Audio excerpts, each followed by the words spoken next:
Starts next week here in Portland, and there's a new type of lice that's resistant to many of those bug-killing shampoos.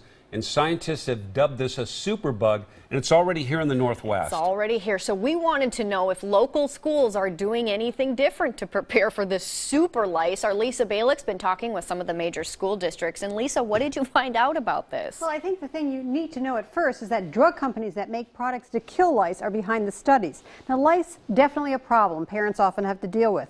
I tracked down the incoming national president of the School Nurses Association. She's a Beaverton school nurse. Her group is very aware of this bug and what you can do about it.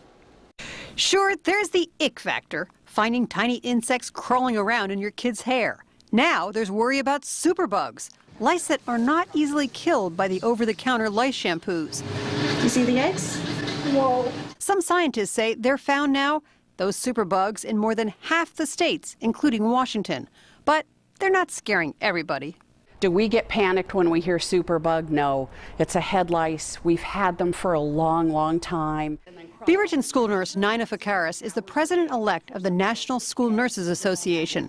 She tells me that if over-the-counter products don't work, then a doctor can give you a prescription for a different lice medication to kill the bugs.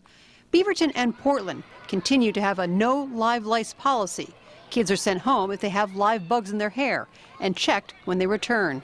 I wanted to know why lice are more commonly found on elementary school kids. You know, the little kids are the ones that are constantly hugging each other and walking hand in hand and head to head.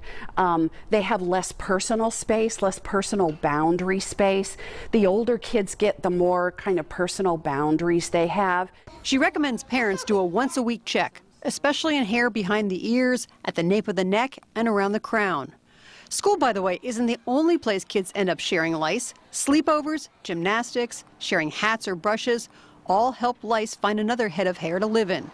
What schools now worry more about is not the bugs, but kids' behavior when lice is going around. We certainly don't want them stigmatized. We really try to downplay this with staff and other students because we don't want it to be a source of potential bullying or ostracization of the child with head lice. And that really is a big issue in the schools, for sure. Yeah. That's why a lot of parents don't cut the kids' hair. They just try and get every little nit out of that hair, strand by strand. So are you scratching your heads now? Yeah. A little bit? Yeah. You know, there is an ick factor but you just got to face up to reality and deal with it. Yes, That's what you do. And 2 points to make also from talking to some of these experts about this. It's a couple things that people don't do. They don't leave the shampoo on long enough. Yeah.